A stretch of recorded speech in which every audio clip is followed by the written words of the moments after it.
우리가 계속해서 살펴보고 있는 디모데 전서와 후서는 목회 서신이라 말씀을 드렸습니다. 바울이 영적인 아들 디모데에게 목회 현장에서 필요한 실제적인 상황들에 대해 가르치고 권면하고 있는 내용들입니다. 특별히 디모데전서 5장 1절부터 6장 2절까지는 성도들을 대하는 태도에 대하여서 권면하고 있는 내용입니다. 우리가 지난 시간 살펴본 5장 1절과 2절 말씀에서는 목회자로서 전반적인 성도들을 어떻게 대하여야 되는가에 대해 다루었고, 지난 시간 살펴본 3절부터 16절까지 말씀은 교회 안에 있는 연약한 지체, 특별히 찬 과부를 어떻게 도울 것인가에 대하여 가르치고 있습니다. 그리고 이어서 오늘 본문은 교회의 지도자인 장로들을 어떻게 대할 것인가에 대한 권면입니다. 먼저 오늘 본문 17절 말씀을 보면 성도는 자신의 역할을 잘 감당하는 장로를 배나 존경할 자로 알라라고 말씀하고 있습니다. 여기서 배로 존경할 자로 존경하라라는 말씀은 수치상으로 어떠한 두 배를 말하는 것이 아니라 표현상인 의미입니다. 표현상으로 더욱 또한 특별히 존경하라라고 하는 의미입니다. 여기서 중요한 것은 참 과부를 존대하라라는 그 말씀 가운데 경제적인 지원이 포함된 것과 같이 장로에게도 존경하는 것은 예의를 갖추고 그에 합당한 사례도 제공하라라는 뜻입니다. 그 근거는 오늘 본문 18절 말씀에서 찾아볼 수 있습니다. 오늘 본문 18절 말씀입니다. 성경에 일렀으되 곡식을 밟아 떠는 소의 입에 망을 씌우지 말라 하였고 또 일꾼이 그 싹을 받는 것은 마땅하다 하였느니라. 이 말씀은 신명기 25장 4절 말씀과 누가복음 10장 7절 말씀을 복합적으로 인용한 말씀입니다. 그 의미는 이렇습니다. 하나님께서 특별히 그 가운데 동물들 가운데 가축들이 양식을 먹는 일까지 관심을 가지고 규례를 세우신 분이라면 그분의 교회를 돌보는 일에 힘쓰는 일꾼들을, 특별히 오늘 말씀에서는 잘 다스리는 장로들을 얼마나 더 많은 관심을 가지고 있지 않겠느냐라는 의미입니다. 이 내용을 잘 설명해 주는 본문이 있는데요, 우리 말씀 한 구절을 찾아서 읽겠습니다. 고린도전서 9장 9절부터 14절까지 말씀입니다. 신학성경 273면 고린도전서 9장 9절부터 14절까지 말씀, 우리 한 절씩 교독하겠습니다. 고린도전서 9장 9절부터 14절까지 말씀입니다. 신학성경 273쪽입니다. 우리 한 절씩 교독하겠습니다. 모세의 율법에 곡식을 밟아 떠는 소에게 망을 씌우지 말라 기록하였으니 하나님께서 어찌 소들을 위하여 염려하심이냐?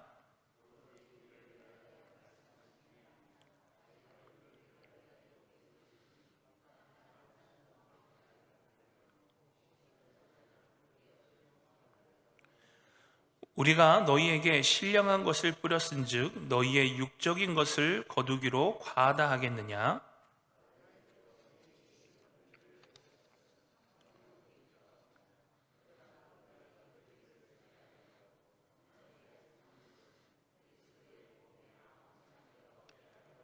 성전의 일을 하는 이들은 성전에서 나는 것을 먹으며 제단에서 섬기는 이들은 제단과 함께 나누는 것을 너희가 알지 못하느냐? 이와 같이 주께서도 복음 전하는 자들이 복음으로 말미암아 살리라 명하셨느니라. 아멘. 이 말씀은 방금 우리가 앞서 본 신명기의 말씀을 조금 더 풀어서 설명한 말씀입니다. 여기서 14절 말씀에 복음을 전하는 자들은 복음으로 말미암아 산다라는 뜻은 복음을 전함으로 먹고 산다라는 의미입니다. 즉 다시 말씀을 드리면 복음을 전하는 것을 생업으로 삼는다라는 의미입니다. 구약시대의 제사장들이 여호와의 율법에 온전히 헌신하기 위해 다른 지파들로부터 경제적인 지원을 받았던 것과 같이 신약 시대의 장로들 역시 복음 사역에 자신의 인생을 온전히 바칠 수 있도록 경제적인 부분을 공급받아야 한다라는 것입니다. 물론 장로는 돈을 사랑하지 말아야 합니다. 그러나 장로가 돈에 집착하고 또한 돈을 밝히는 것과 달리 장로의 생계를 유지하기 위해 교회가 경제적인 지원을 해주는 것은 전혀 다른 문제라는 것입니다. 그러므로 18절 말씀처럼 교회의 일꾼인 장로가 정당한 사례를 받는 것은 마땅합니다. 이에 근거하여 지금부터 본문의 장로를 목사 혹은 목회자로 바꾸어 부르도록 하겠습니다. 본래 장로란 교회의 어른으로서 교회를 다스리는 사람이라는 의미가 있습니다. 오늘날 교회를 다스리고 또한 말씀을 가르치는 일에 전념하면서 그에 대한 경제적인 지원을 받는 사람은 목사이기 때문에 이 장로를 목사로 바꾸어서 오늘 말씀을 진행하도록 하겠습니다. 그렇다면 이 목사에 대한 존경과 인정이 왜 꼭 경제적인 지원으로 이루어져야 하는가? 그 이유에 대하여 살펴보기를 원합니다. 첫째는 앞서 설명드린 것과 같이 목사들에게 경제적인 지원을 해주는 것이 하나님께서 세우신 규례이며 또한 교회의 의무이기 때문입니다. 이 부분에 대해서는 따로 설명을 더 드리지 않겠습니다. 둘째, 성도들이 경제적인 지원을 해줘야만 목회 사역에 전념할 수 있기 때문입니다. 상식적으로 우리가 생각을 해봐도 투잡을 하면서 설교 준비와 신방, 행정을 제대로 수행하기란 거의 불가능합니다. 물론 독하게 마음 먹고 한다면 할 수 있겠지만 그렇게 하게 되면 사역의 질이 떨어질 수밖에 없습니다. 여러분, 한때 카페 교회라고 해서 교회와 카페를 병행하는 것이 유행처럼 번지던 때가 있었습니다. 주중에는 카페로 경제활동을 하고 주일에는 그 카페의 공간을 예배 처소로 활용한다라고 하는 좋은 취지였습니다. 그런데 그렇게 계획을 하고 시작했던 대부분의 카페 교회가 현재는 거의 문을 닫은 상태입니다. 그 이유는 두 가지 일을 병행을 하다 보니까 첫째는 주일 준비를 온전히 할 수 없는 상황이 발생하게 되는 것이죠. 카페를 계속 운영하기 위해서는 마감을 하고 또 그 기계도 청소를 하고 또 여러 가지 주문과 발주와 그런 필요한 것들을 진행해야 되는데 그것을 병행하면서 또 주일을 준비한다는 것이 쉽지 않다라는 것입니다.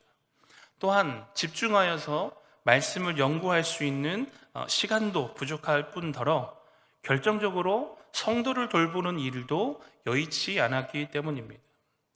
따라서 이와 같이 목사가 교회로부터 경제적인 지원을 받지 못해 다른 직업을 병행하게 된다면 이로 인해 영적인 피해는 목사뿐만 아니라 그 목사로부터 양육을 받는 성도들에게 고스란히 돌아가게 되는 것입니다. 이어서 세 번째 이유는 목사에게 경제적인 지원을 해주는 것이 믿음과 존경의 증표이기 때문입니다. 여러분, 우리의 모든 생각과 감정과 말은 오직 행동을 통해서만 인정받을 수 있다라는 사실을 기억하셔야 됩니다. 야고보서 2장 14절로 17절 말씀을 보면 우리가 잘 알고 있는 말씀입니다. 내 형제들아, 만일 사람이 믿음이 있노라 하고 행함이 없으면 무슨 유익이 있으리요? 그 믿음이 능히 자기를 구원하겠느냐? 만일 형제나 자매가 헐벗고 일용할 양식이 없는데 너희 중에 누구든지 그에게 이르되 평안히 가라, 덥게 하라, 배부르게 하라 하며 그의 몸에 쓸 것을 주지 아니하면 무슨 유익이 있으리요? 이와 같이 행함이 없는 믿음은 그 자체가 죽은 것이니라. 아멘. 여러분, 행함을 통해서 그 믿음이 드러나는 것과 같이 겉으로 표현되어지는 것이 있어야만, 행동을 통해서만 그 모든 생각과 감정과 말이 인정을 받게 된다라는 것입니다.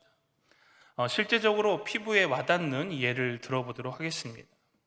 여러분, 연인들이 정말로 서로를 사랑한다면 말로만 해서는 안 됩니다.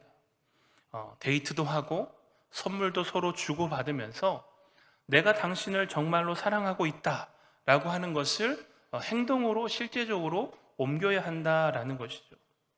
정말 부모님의 은혜에 감사하다면 최소한 어버이날과 또 생신 때에는 그 마음을 행동으로 전해야 한다라는 것입니다. 여러분, 우리가 결혼식 때 축의금을 내고 또 장례식 때 조의금을 내는 이유가 무엇입니까? 물론 여러 가지 복합적인 이유가 있겠지만 축하하는 마음과 또한 슬픈 마음을 표현하기 위한 것입니다. 이와 같은 맥락으로 정말 목사를 존경하고 그들의 수고를 인정한다면 오늘 말씀과 같이 경제적인 지원으로 이어져야 한다라는 것입니다. 여기서 중요한 것은 목사는 돈에 대하여 욕심을 내서는 안 되고 또한 교회 또한 그 경제적인 지원에 대하여서 인색하지 않아야 한다라는 것입니다. 정말 목사가 목회에 전념할 수 있는 현실에 맞는 경제적인 지원을 교회에서 감당할 수 있어야 한다라는 것입니다. 또한 오늘 말씀을 보면 목사를 존경한다면 쉽게 판단해서는 안 된다라고 말씀하고 있습니다. 오늘 본문 19절과 21절 말씀을 보면 만약 누군가 목사를 고발할 경우에는 성급하게 판단하지 말고 항상 합법적인 절차에 따라서 편견 없이 공평하게 처리해야 한다라고 기록하고 있습니다. 사안이 크면 클수록 분위기에 휩쓸리지 말고 더욱 신중을 기해야 합니다. 율법에 보면 상대에 대한 고발과 소송은 적어도 2명 이상의 증인이 있어야만 입건할 수 있습니다. 특별히 고발하는 내용이 심각할수록 그 죄질이 무거우면 무거울수록 그 증인의 역할이 중요합니다. 그렇기 때문에 바울은 목사에 대한 고발도 2명 이상의 증인이 없으면 받아들이지 말라라고 권면하고 있는 것이죠. 여기서 2명의 증인이란 단순히 내가 봤다라고 말하는 어떠한 카더라 통신이 아니라 내가 분명히 봤으니 내 말이 거짓일 경우에는 그것에 대하여 책임을 지겠다라고 말하는 사람을 의미합니다. 따라서 이 모든 것이 하나님께서 세우신 율법에 근거한 것이죠. 신명기 15장 15절로 20절 말씀을 보면 이렇게 기록되어 있습니다. 사람의 모든 악에 관하여 또한 모든 죄에 관하여는 한 증인으로만 정할 것이 아니요 2 증인의 입으로나 또는 3 증인의 입으로 그 사건을 확정할 것이며 만일 위증하는 자가 있어 어떤 사람이 악을 행하였다 말하면 그 논쟁하는 쌍방이 같이 하나님 앞에 나아가 그 당시의 제사장과 재판장 앞에 설 것이요 재판장은 자세히 조사하여 그 증인이 거짓 증거하여 그 형제를 거짓으로 모함한 것이 판명되면 그가 그의 형제에게 행하려고 꾀한 그대로 그에게 행하여 너희 중에서 악을 제하라. 그리하면 남은 자들이 듣고 두려워하여 다시는 그런 악을 너희 중에서 행하지 아니하리라. 여러분, 실제로 저 역시 부교육자로 사역을 하면서 직접 경험해 본 것도 있고 또한 눈으로 본 것도 있습니다. 적지 않은 교회들 가운데 명확하지 않은 루머로 인하여서 목사님들이 모함에 빠지는 일이 적지 않습니다. 목사를 고발하면서도 정작 그 내용에 대한 책임을 지지 않는 사람들이 많이 있다라는 것입니다. 심지어는 그 고발한 내용이 거짓으로 밝혀지고 또한 재판의 결과가 나았음에도 불구하고 그것에 승복하지 않고 계속하여 교회를 어지럽게 하는 경우도 보았습니다. 여러분, 이러한 일이 왜 일어나는 것인가? 모든 경우가 다 이렇다 말씀드릴 수는 없지만 이것은 영적인 싸움이기 때문입니다. 악한 마귀 사단은 교회의 지도자를 공격해서 교회 전체를 무너뜨리려고 하기 때문입니다. 여러분, 마귀가 예수님을 시험한 이유가 무엇입니까? 그 예수님을 무너뜨리기만 하면 모든 것을 무너뜨릴 수 있기 때문입니다. 그런데 여러분, 이 루머라는 것이 정말 무섭습니다. 실제로 미국에서 있었던 한 사건인데요. A와 B라고 하는 두 개의 햄버거 회사가 있었습니다. 이 두 회사가 경쟁 관계였는데, 이 A 햄버거 회사에서 B 햄버거 회사의 그 매출을 떨어뜨리기 위하여서 거짓된 소문을 퍼뜨립니다. 어떤 소문을 퍼뜨리냐면, B사의 햄버거는 그 패티에 지렁이를 사용한다 라고 하는 이제 거짓말을 퍼뜨리게 되죠. 여러분, 사람들이 그 얘기를 들으면 자연적으로 어떻게 되겠습니까? 그 B사의 햄버거를 먹지 않게 되겠죠. 그래서 매출이 급격히 떨어지게 됩니다. 그래서 결국 이 B사가 A사를 상대로 소송을 걸었고, 또한 그 모든 것이 거짓말이라고 재판 결과도 얻어서 승소했습니다. 그리고 막대한 홍보 비용을 들여서 자신들에게 있었던 그 루머가 사실이 아님을 알리고 홍보하였지만 여전히 그 매출액이 올라가지 않는다라는 것입니다. 그 이유가 무엇입니까? 사람들의 머릿속에 각인된 것이 B사 햄버거 하면 지렁이 패티라고 하는 생각이 자동적으로 떠오르기 때문에 굳이 햄버거를 사 먹을 때 B사의 햄버거를 선택하지 않게 된다라는 것입니다. 여러분, 이와 같이 한 번 박힌 이미지는 그것이 진실이든 거짓이든 떨쳐내기가 정말 쉽지 않습니다. 근거 없는 소문으로 인해 목회자의 명예가 손상되면 그의 사역은 끝입니다. 아무리 노력하고 다시금 그 명예가 회복되기를 바라지만 그것이 쉽지 않기 때문입니다. 문제는 목회자와 함께 교회도 치명상을 입게 된다라는 것입니다. 따라서 바울은 교회 안에 발생한 고발이나 소송에 대하여 특히 그것이 목회자일 경우 더욱더 명확한 근거와 사실만을 가지고 판단해야 한다고 권면하고 있습니다. 자, 그렇다면 바울이 무조건 목사를 감싸돌고 목사들의 잘못을 쉬쉬하며 덮어두라 가르치고 있는가? 그렇지 않다라는 것입니다. 오히려 그 반대입니다.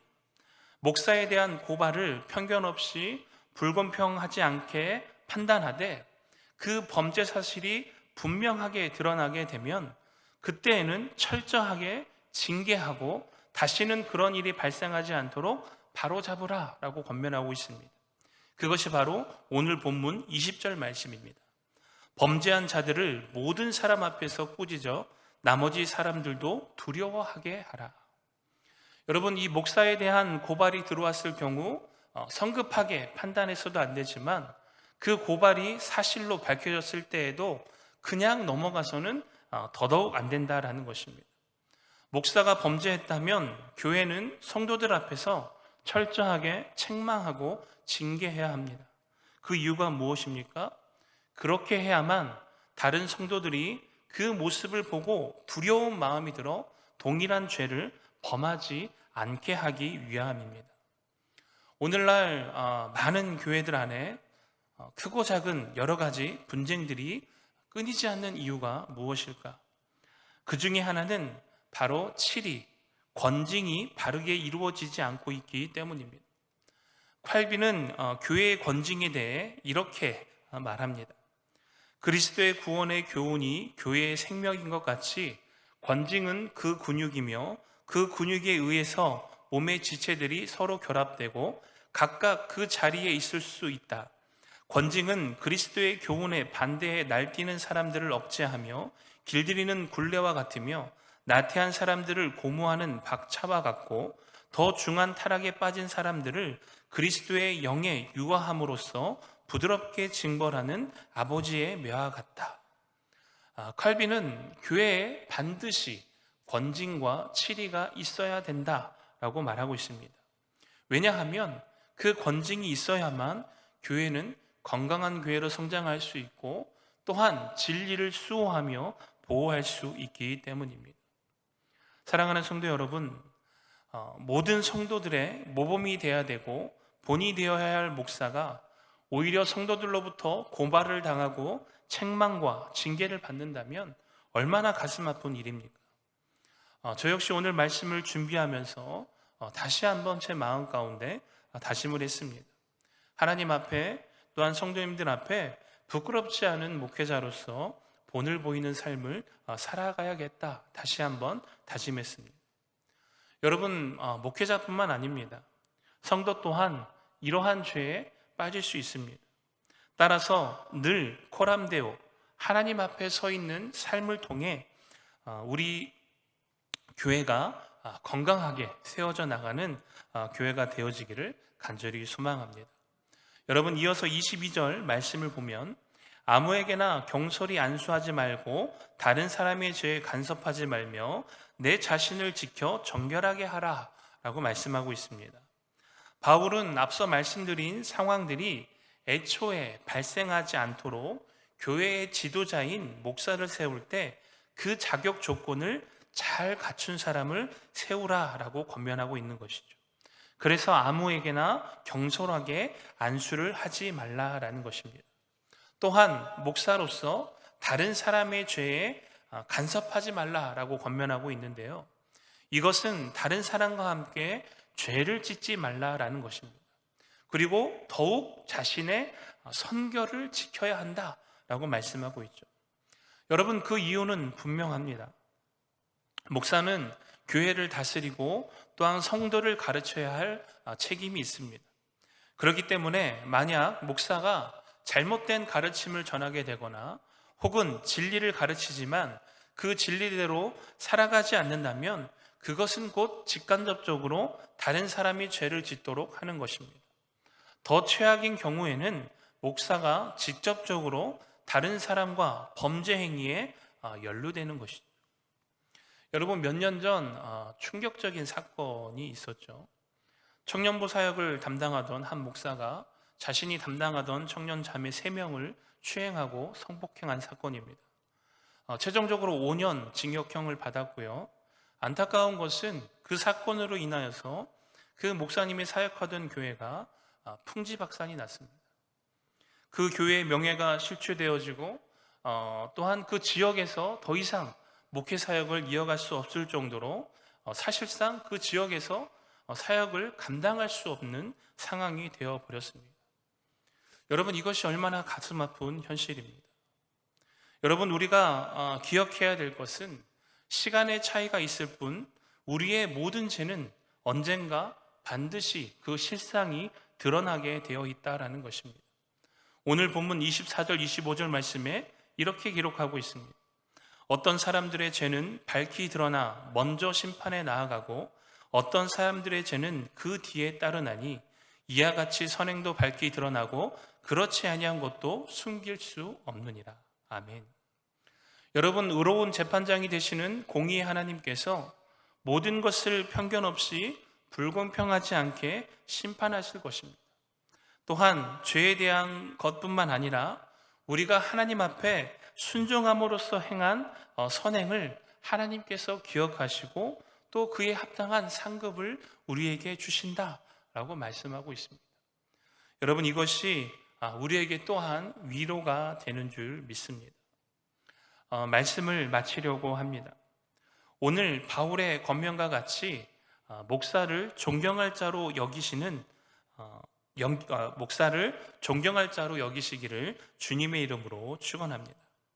여러분의 영혼을 돌보기 위하여 전심전력하는 목회자를 진심으로 존경하고 또한 그 존경하는 마음을 경제적인 지원을 통해 표현하시기 바랍니다. 여러분, 이 말씀을 오해해서 개인적으로 동봉투를 전하라는 뜻이 아닙니다. 목회자들이 성도들로부터 또한 교회로부터 물질적인 도움을 받는 것이 하나님께서 정하신 것임을 인정하라라는 것입니다. 그래서 마음이 감동이 되는 대로 또한 그것을 표현하여 주시고 또한 사랑으로서 그 마음을 전할 수 있는 은혜가 우리에게 있기를 간절히 소망합니다. 또한 목사를 존경한다면 함부로 비방하거나 험담하지 말고 또 의혹이 있다 하더라도 범죄 사실이 확실하게 밝혀지고 증명되어지기 전까지는 신실하고 성실한 사람으로서 인정하고 존경하시기 바랍니다. 그러나 허물과 죄가 발견된다면 개인이 아닌 교회를 통해 적법한 절차를 거쳐서 권징을 행하시기를 바랍니다. 그것이 성도와 목사와 교회를 살리는 길인 줄 믿습니다. 바라는 것은 목사를 존경하며 또한 기쁜 마음으로 섬길 수 있는 은혜가 우리 부곡교회 안에 가득 넘치기를 소망합니다. 그래서 목사는 성도를 진심으로 사랑하며 섬기고 또한 성도와 교회는 목사를 진심으로 존경하는 교회가 되어서 정말 함께 주님 앞에 온전히 자라나며 성장하며 부흥되어지는 우리 부곡교회가 되기를 간절히 소망합니다.